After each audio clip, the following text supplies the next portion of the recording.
Marley was dead to begin with. There is no doubt whatever about that. The register of his burial was signed by the clergyman, the clerk, the undertaker, and the chief mourner. Scrooge signed it, and Scrooge's name was good upon change for anything he chose to put his hand to. Old Marley was as dead as a doornail. Mind, I don't mean to say that I know of my own knowledge what there is particularly dead about a doornail. I might have been inclined myself to regard a coffin nail as the deadest piece of ironmongery in the trade, but the wisdom of our ancestors is in the simile, and my unhallowed hands shall not disturb it, or the country's done for. You will therefore permit me to repeat emphatically that Marley was as dead as a doornail. Scrooge knew he was dead. Of course he did. How could it be otherwise? Scrooge and he were partners for, I don't know how many years. Scrooge was his sole executor, his sole administrator, his sole assign, his sole residual legatee, his sole friend, and sole mourner. And even Scrooge was not so dreadfully cut up by the sad event, but that he was an excellent man of business on the very day of the funeral, and solemnised it with an undoubted bargain. The mention of Marley's funeral brings me back to the point I started from. There is no doubt that Marley was dead.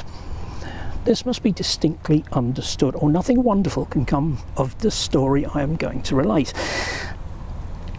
If we were not perfectly convinced that Hamlet's father died before the play began, there would be nothing more remarkable in his taking a stroll at night in an easterly wind upon his own ramparts than there would be in any other middle-aged gentleman rashly turning out after dark in a breezy spot, say St. Paul's churchyard, for instance, literally to astonish his son's weak mind.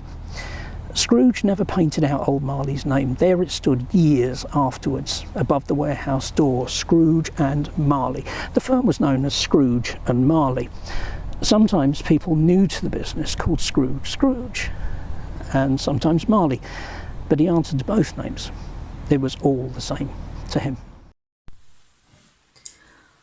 Oh, but he was a tight-fisted hand at the grindstone, Scrooge.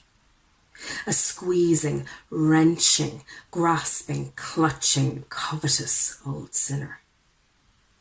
Hard and sharp as a flint, from which no steel had ever struck out generous fire. Secret and self-contained, and solitary as an oyster. The cold within him froze his old features, nipped his pointed nose, shriveled his cheek, stiffened his gait, made his eyes red, his thin lips blue, and spoke out shrewdly in his grating voice. A frosty rime was on his head and on his eyebrows and his wiry chin. He carried his own low temperature always with him. He iced his office in the dog days and didn't thaw it 1 degree at Christmas. Extreme heat and cold had little influence on Scrooge. No warm could warm, no wintry weather chill him. No wind that blew was bitterer than he. No falling snow was more intent upon its purpose, no pelting rain less open to entreaty. Foul weather didn't know where to have him. The heaviest rain and snow and sleet and hail could boast of the advantage over him only in one respect. They often came down handsomely, and Scrooge never did. Nobody ever stopped him in the street to say with gladsome looks, "My dear Scrooge, how are you? When will you come see me?" No beggars implored him to bestow a trifle. No children asked him what it was o'clock. No man or woman ever once in all his life inquired the way to such and such a place of Scrooge. Even blind men's dogs appeared to know him, and when they saw him coming on, would tug their owners into doorways or up courts. and then would wag their tails as though they said, "No eye at all is better than an evil eye, dark master." But what did Scrooge care? It was the very thing he liked. To edge his way along the crowded paths of life, warning all human sympathy to keep its distance, was what the knowing ones called nuts to Scrooge. Once upon a time, of all the good days in the year, on Christmas Eve, old Scrooge sat busy in his counting house. It was cold, bleak, biting weather, foggy withal, and he could hear the people in the court outside go wheezing up and down, beating their hands upon their breasts and stamping their feet upon the pavement stones to warm them. The city clocks had only just gone 3, but it was quite dark already. It had not been light all day, and candles were flaring in the windows of the neighbouring offices like ruddy smears upon the palpable brown air. The fog came pouring in at every chink and keyhole, and was so dense without that although the court was of the narrowest, the houses opposite were mere phantoms. To see the dingy cloud come drooping down, obscuring everything, one might have thought that nature lived hard by and was brewing on a large scale. The door of Scrooge's counting house was open that he might keep an eye upon his clerk, who, in a dismal little cell beyond, a sort of tank, was copying letters. Scrooge had a very small fire, but the clerk's fire was so very much smaller that it looked like one coal. But he couldn't replenish it, for Scrooge kept a coal box in his own room, and so surely as the clerk came in with a shovel, the master predicted that it would be necessary for them to part. Wherefore the clerk put on his white comforter and tried to warm himself at the candle, in which effort, not being a man of strong imagination, he failed. "A Merry Christmas to you, Uncle. God save you," cried a cheerful voice. It was the voice of Scrooge's nephew, who came upon him so quickly that this was the first intimation he had of his approach. "Bah," said Scrooge. "Humbug." He had so heated himself with rapid walking in the fog and frost, this nephew of Scrooge's, that he was all in a glow. His face was ruddy and handsome. His eyes sparkled and his breath smoked again. "Christmas? Ah, humbug," said Scrooge's nephew. "You don't mean that, I am sure." "I do," said Scrooge. "Merry Christmas. What right have you to be merry? What reason have you to be merry? You're poor enough." "Come then," returned the nephew gaily. "What right have you to be dismal? What reason have you to be morose? You're rich enough." Scrooge, having no better answer ready on the spur of the moment, said, "Bah," again, and followed it up with, "Humbug." "Don't be cross, uncle," said the nephew. "What else can I be," returned the uncle, "when I live in such a world of fools as this? Merry Christmas. Out upon Merry Christmas. What's Christmas time to you? But a time for paying bills without money. A time for finding yourself a year older, but not an hour richer. A time for balancing your books and having every item in them through a round dozen of months resented dead against you." "If I could work my will," said Scrooge indignantly. "Every idiot who goes about with Merry Christmas on his lips should be boiled with his own pudding and buried with a stake of holly through his heart. He should." "Uncle," pleaded the nephew. "Nephew," returned the uncle sternly. "Keep Christmas in your own way, and let me keep it in mine." "Keep it," repeated Scrooge's nephew. "But you don't keep it." "Let me leave it alone then," said Scrooge. "Much good may it do you. Much good it has ever done you. There are many things from which I might have derived good, "By which I have not profited, I dare say," returned the nephew. "Christmas among the rest. But I am sure I have always thought of Christmas time when it has come around, apart from the veneration, due to its sacred name and origin, if anything belonging to it can be apart from that, as a good time, a kind, forgiving, charitable, pleasant time, the only time I know of in the long calendar of the year, when men and women seem by one consent to open their shut-up hearts freely and to think of people below them as if they were really fellow passengers to the grave, and not another race of creatures bound on others' journeys.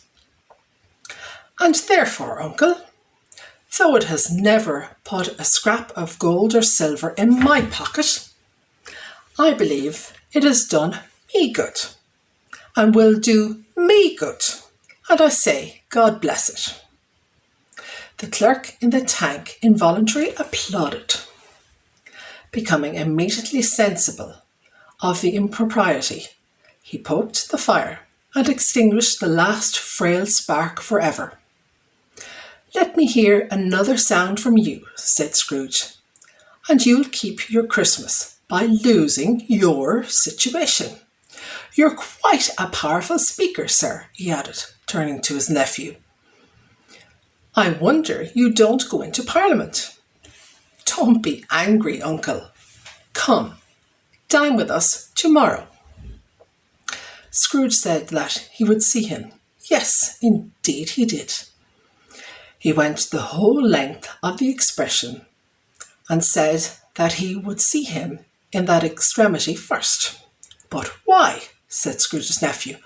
"Why? Why did you get married?" said Scrooge. "Because I fell in love." "Because you fell in love," growled Scrooge, as if that were the only thing in the world more ridiculous than a Merry Christmas. "Good afternoon." "Nay, uncle, but you never came to see me before that happened. Why give it as a reason for not coming now?" "Good afternoon," said Scrooge. "I want nothing from you. I ask nothing of you. Why cannot we be friends?" "Good afternoon," said Scrooge. "I am sorry, with all my heart, to find you so resolute. We have never had any quarrel to which I have been a party. But I've made the trial in homage to Christmas, and I'll keep my Christmas humour to the last. So a Merry Christmas, uncle." "Good afternoon," said Scrooge, "and a Happy New Year." "Good afternoon," said Scrooge. His nephew left the room, without an angry word notwithstanding. He stopped at the outer door to bestow the greetings of the season on the clerk, who, cold as it was warmer than Scrooge, for he returned them cordially. "There's another fellow," muttered Scrooge, who overheard him. "My clerk with 15 shillings a week, and a wife and a family, talking about a Merry Christmas. I'll retire to Bedlam." This lunatic, in letting Scrooge's nephew out, had let two people in. They were portly gentlemen, pleasant to behold, and now stood with their hats off in Scrooge's office. They had books and papers in their hands, and bowed to him. "Scrooge and Marley, I believe," said one of the gentlemen, referring to his list. "Have I the pleasure of addressing Mr. Scrooge or Mr. Marley?" "Mr. Marley has been dead these 7 years," Scrooge replied. "He died 7 years ago this very night." "We have no doubt his liberality is well represented by his surviving partner," said the gentleman, presenting his credentials. It certainly was, for they had been two kindred spirits. At the ominous word liberality, Scrooge frowned and shook his head and handed the credentials back. "At this festive season of the year, Mr. Scrooge," said the gentleman, taking up a pen, "it is more than usually desirable that we should make some slight provision for the poor and the destitute, who suffer greatly at the present time. Many thousands are in want of common necessaries. Hundreds of thousands are in want of common comforts, sir. Are there no prisons? Asked Scrooge.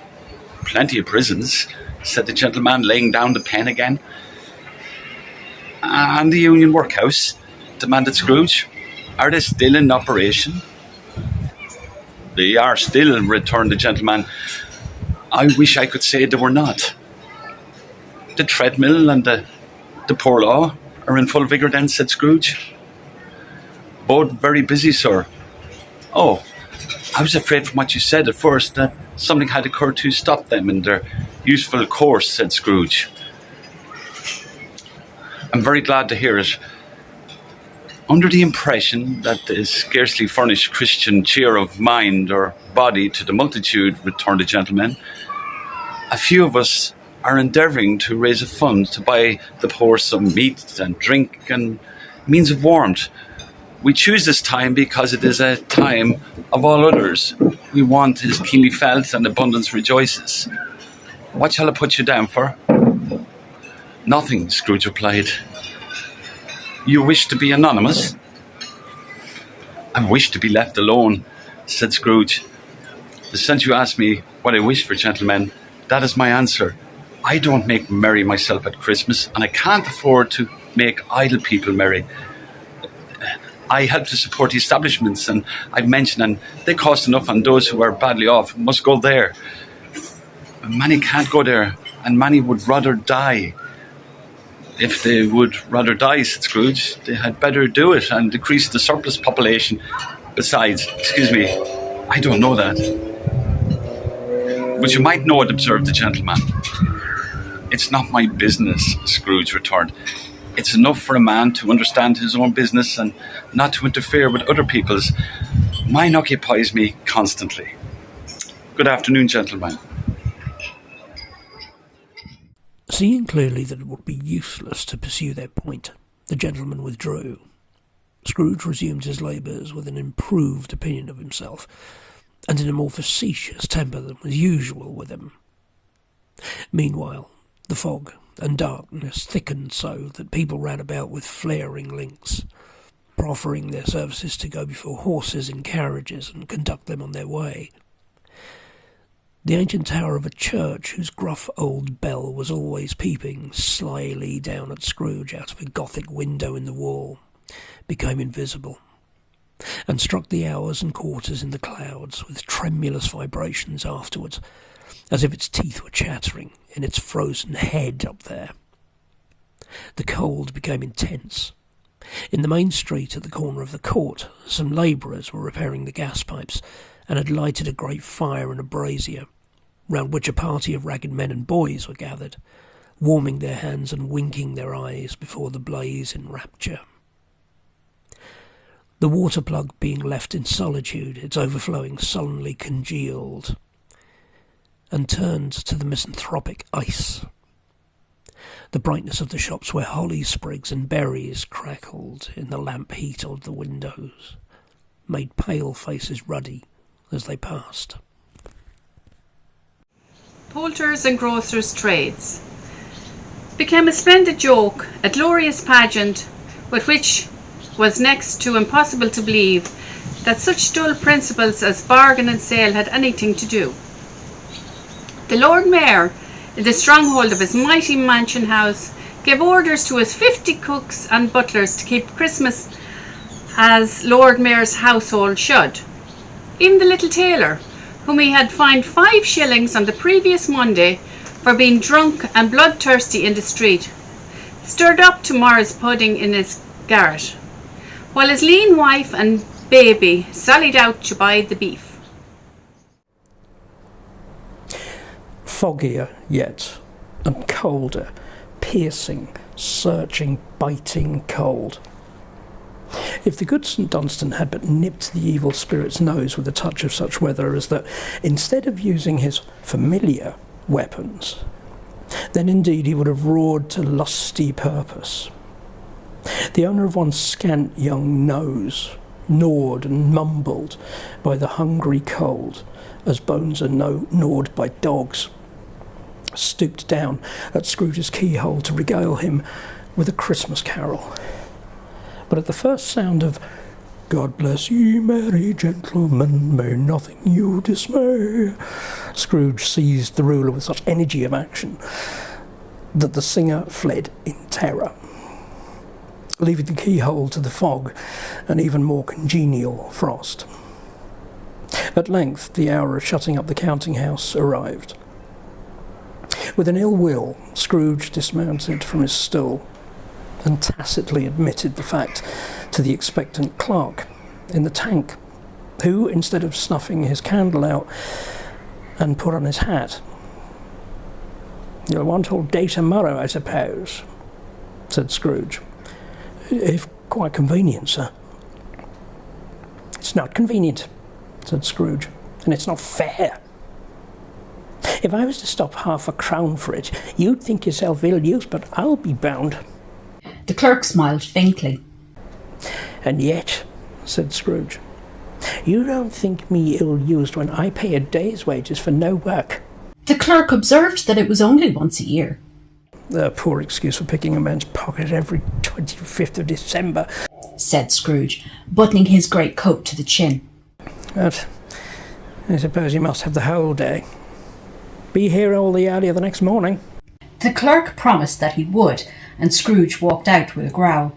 The office was closed in a twinkling, and the clerk, with the long ends of his white comforter dangling below his waist, for he boasted no greatcoat, went down a slide on Cornhill at the end of a lane of boys 20 times in honour of its being Christmas Eve, and then ran home to Camden Town as hard as he could pelt to play at blindman's buff.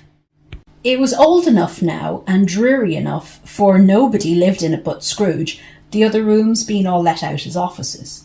The yard was so dark that even Scrooge, who knew its every stone, was fain to grope with his hands. The fog and frost so hung about the black old gateway of the house that it seemed as if the genius of the weather sat in mournful meditation on the threshold. Now, it is a fact that there was nothing at all particular about the knocker on the door, except that it was very large. It is also a fact that Scrooge had seen it night and morning during his whole residence in that place. Also that Scrooge had as little as what is called fancy about him as any man in the city of London, even including, which is a bold word, the corporation, alderman and livery.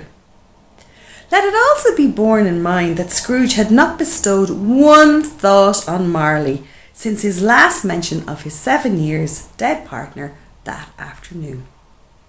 And then let any man explain to me, if he can, how it happened that Scrooge, having his key in the lock of the door, saw in the knocker, without its undergoing any intermediate process of change, not a knocker, but Marley's face.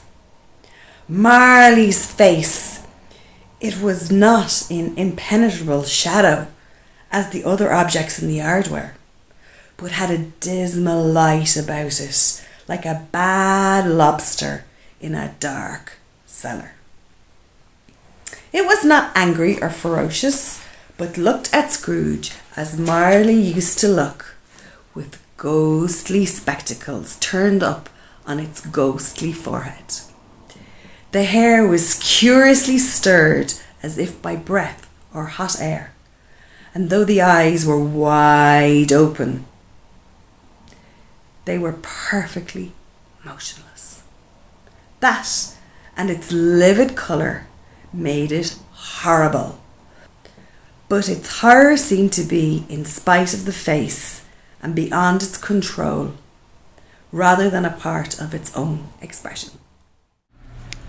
Scrooge looked fixedly at the phenomenon. It was the locker again. To say that he was not startled or that his blood was not conscious of a terrible sensation to which he had been a stranger from infancy would be untrue. But he put his hand up to the key that he had relinquished, turned it sturdily, walked in, lit his candle, and he did pause. with a moment of irresolution. Before he shut the door, he did look behind it at first. He half expected to be terrified with the sight of Marley's pigtails sticking out into the hall. But there was nothing on the back of the door except the screws and the nuts that held the knocker on. So he said, "Pooh, pooh," and he closed the door with a bang. The sound resounded throughout the house like thunder. Every room above and every casket in the wine merchant's cellar below appeared to have a separate peal, echoes of its own. And Scrooge was not a man to be frightened by echoes. He fastened the door and walked across the hall and up the stairs, slowly, trimming his candle as he went along. You may talk vaguely about driving a coach and six up a good old flight of stairs, or through a badgering act of Parliament, but I mean to say you might have got a hearse up that staircase and taken it broadwise, with the splinter bar towards the wall and the door towards the balustrades, and done it easy. There was plenty of width for that, and room to spare, which is perhaps the reason why Scrooge thought he saw a locomotive hearse going on before him in the gloom. Half a dozen gas lamps out in the street wouldn't have lighted the entry too well, so you may suppose that it was pretty dark with Scrooge's dip. Up Scrooge went, not caring a button for that darkness is cheap, and Scrooge liked it. But before he shut his heavy door, he walked through his rooms to see that all was right. He had just enough recollection on his face to desire to do that. Sitting room, bedroom, lumber room, all as they should be. Nobody under the table, nobody under the sofa, a small fire in the grate, spoon and basin ready, and a small saucepan of gruel upon the hob. You see, Scrooge had a cold in his head. Nobody under the bed, nobody in the closet, nobody in his dressing gown, which was hanging up in a suspicious attitude against the wall. Lumber room as usual, an old fire guard, old shoes, 2 fish baskets, washing stand on 3 legs, and a poker. Quite satisfied, he closed his door and locked himself in, actually double locked himself in, which was not his custom. Thus, secured against surprise, he took off his cravat, put on his dressing gown and slippers and his nightcap and sat down before the fire to take his gruel. It was a very low fire indeed. Nothing on such a bitter night. He was obliged to sit close to it and brood over it, before he could extract the least sensation of warmth from such a handful of fuel. The fireplace was an old one, built by some Dutch merchant long ago and paved all round with quaint Dutch tiles, designed to illustrate the scriptures. There were Cains and Abels, Pharaoh's daughters, queens of Sheba, angelic messengers descending through the air on clouds like feather beds. Abraham's, Belshazzar's, apostles, putting off to sea in butter boats. Hundreds of figures to attract his thoughts. And yet, that face of Marley, 7 years dead, came like the ancient prophet's rod and swallowed up the whole. If each smooth tile had been a blank at first, with power to shape some picture on its surface from the disjointed fragments of his thoughts, there would have been a copy of old Marley's head on every one. "Humbug," said Scrooge, and walked across the room. After several turns, he sat down again. As he threw his head back in the chair, his glance happened to rest upon a bell, a disused bell, that hung in the room, and communicated for some purpose, now forgotten, with a chamber in the highest story of the building. It was with great astonishment and with strange, inexplicable dread that as he looked, he saw this bell begin to swing. It swung so softly in the outset that it scarcely made a sound, but soon it rang out loudly, and so did every bell in the house.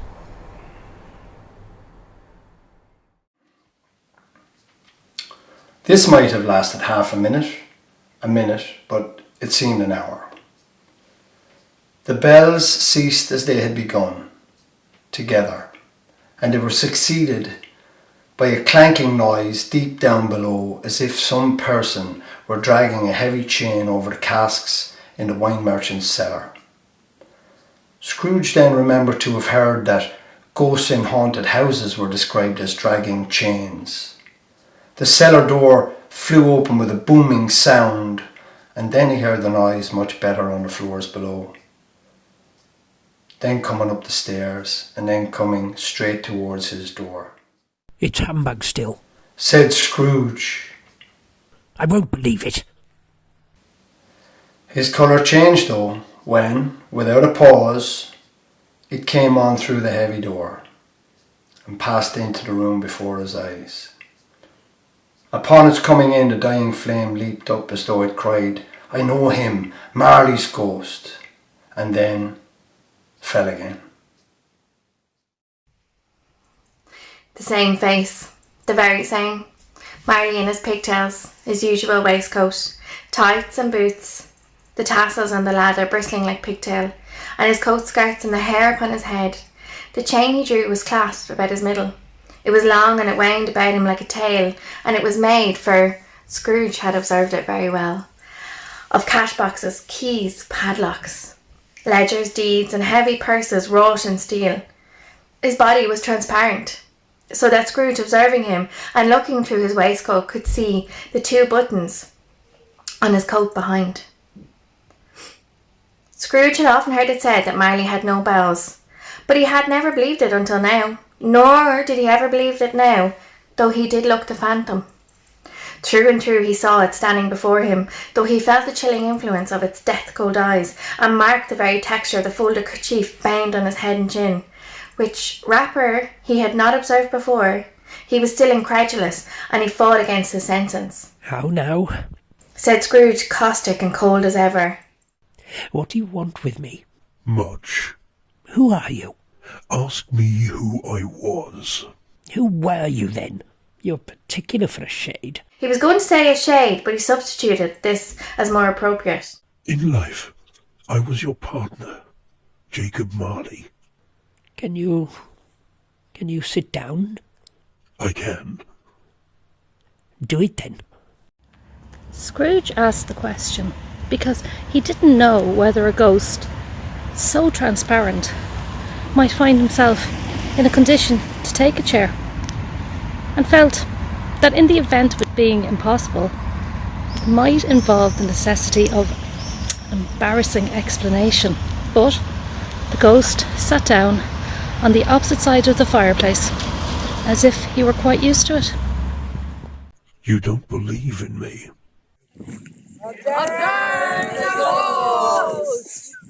"I don't," said Scrooge. "What evidence would you have of my reality beyond that of your own senses?" I don't know," said Scrooge. "Why do you doubt your senses?" "Because," said Scrooge, "a little thing affects them. A slight disorder of the stomach makes them cheats. You may be an undigested bit of beef, a blot of mustard, a crumb of cheese, a fragment of an underdone potato. There's more of gravy than of grave about you, whatever you are." "You see this toothpick?" said Scrooge, returning quickly to the charge for the reason just assigned, and wishing, though it were only for a second, to divert the vision's stony gaze from himself. "I do," replied the ghost. "You're not looking at it," said Scrooge. "But I see it," said the ghost, notwithstanding. "Well," returned Scrooge, "I have but to swallow this, and be for the rest of my days persecuted by a legion of goblins, all of my own creation. Humbug, I tell you, humbug!"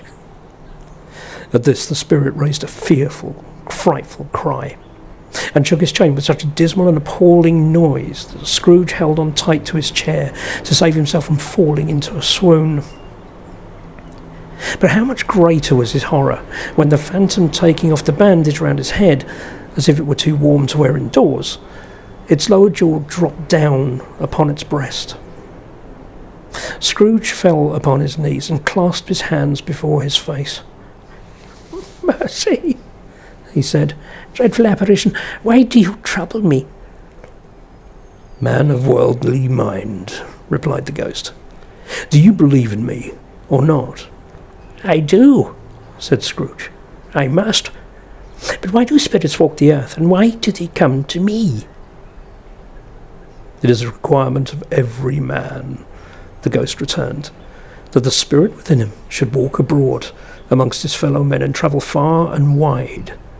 And if that spirit goes not forth in life, it is condemned to do so after death. It is doomed to wander through the world. Oh, woe is me! And witness what it cannot share, but might have shared on earth, and turned to happiness." Again the spectre raised a cry and shook its chain and wrung its shadowy hands.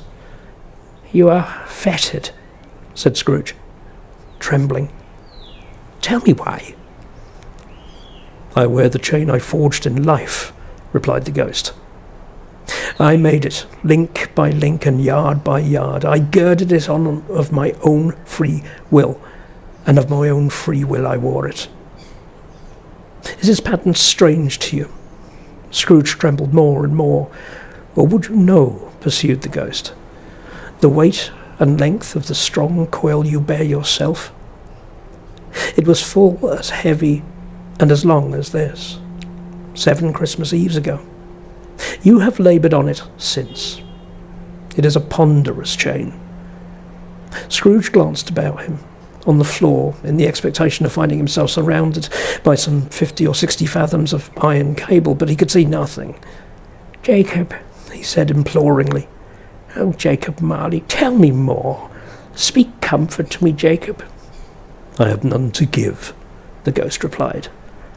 "It comes from other regions, Ebenezer Scrooge, and is conveyed by other ministers to other kinds of men.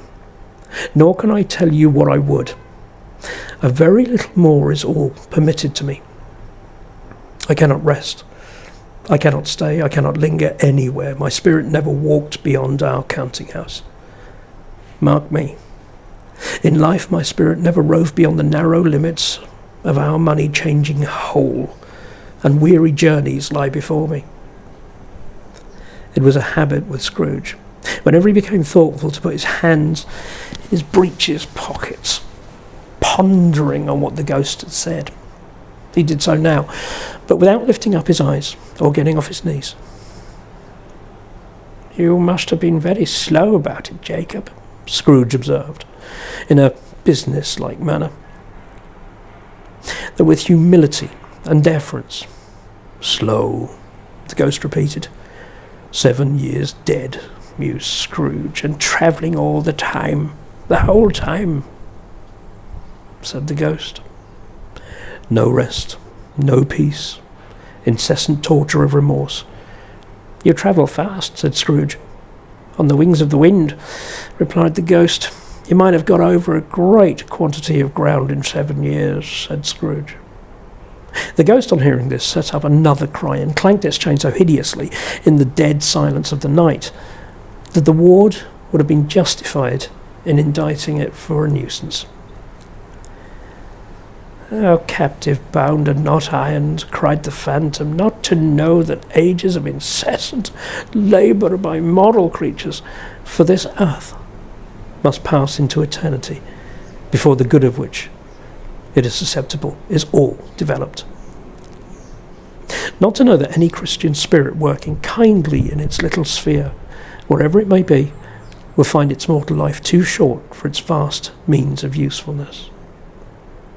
Not to know that no space of regret can make amends for one's life's opportunities misused. Yet, such was I. Oh, such was I."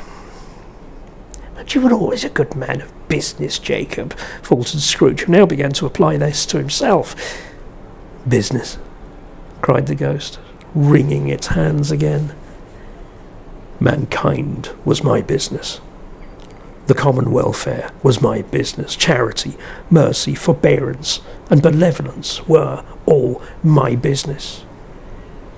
The dealings of my trade were but a drop of water in the comprehensive ocean of my business. It held up its chain at arm's length, as if that were the cause of its all-unavailing grief, and flung it heavily upon the ground again. At this time of the rolling year, the spectre said, I suffer most. Why did I walk through crowds of fellow beings with my eyes turned down, and never raise them to that blessed star which led the wise men to a poor abode? Were there no more poor homes to which its light could have conducted me?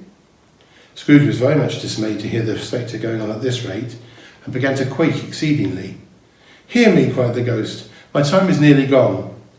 I will, said Scrooge, but don't be hard on me. Don't be flowery, Jacob, pray. How is it that I appear before you in a shape that you can see? I may not tell. I have sat invisible beside you many and many a day. It was not an agreeable idea. Scrooge shivered and wiped the perspiration from his brow. That is no light part of my penance, pursued the ghost. I am here tonight to warn you that you have yet a chance and hope of escaping my fate. A chance and hope of my procuring Ebenezer. You were always a good friend to me, said Scrooge. Thank ye. You will be haunted, resumed the ghost, by 3 spirits. Scrooge's countenance fell almost as low as the ghost had done. Is that the chance and hope you mentioned, Jacob? He demanded in a faltering voice. It is. I think I'd rather not, said Scrooge. Without their visit, said the ghost, you cannot hope to shun the path I tread. Expect the first tomorrow when the bell tolls 1. Couldn't I take them all at once and have it over, Jacob? Hinted Scrooge. Expect the second on the next night, at the same hour. The third upon the next night, when the last stroke of 12 has ceased to vibrate. Look to see me no more, and look that for your own sake you remember what has passed between us. When it had said these words, the spectre took its wrapper from the table and bound it round its head as before. Scrooge knew this by the smart sound its teeth made when the jaws were brought together by the bandage. He ventured to raise his eyes again and found his supernatural visitor confronting him in an erect attitude, with its chain wound round and about its arm. The apparition walked backward from him, and at every step it took, the window raised itself a little, so that when the spectre reached it, it was wide open. It beckoned Scrooge to approach, which he did. When they were within 2 paces of each other, Molly's ghost held up his hand, wanting him to come no nearer. Scrooge stopped. Not so much in obedience as in surprise and fear, for on the raising of the hand he became sensible of confused noises in the air, incoherent sounds of lamentation and regret, wailings inexpressibly sorrowful and self-accusatory. The spectre, after listening for a moment, joined in the mournful dirge and floated out upon the bleak dark night. Scrooge followed to the window, desperate in his curiosity. He looked out. The air was filled with phantoms, wandering hither and thither in restless haste, and moaning as they went. Every one of them wore chains like Marley's ghost. Some few, and they might be guilty governments, were linked together, but none were free. Many had been personally known to Scrooge in their lives. He had been quite familiar with one old ghost, in a white waistcoat, with a monstrous iron safe attached to its ankle, who cried piteously at being unable to assist a wretched woman with an infant, whom it saw below upon a doorstep. The misery with them all was, clearly, that they sought to interfere for good in human matters, but had lost that power forever.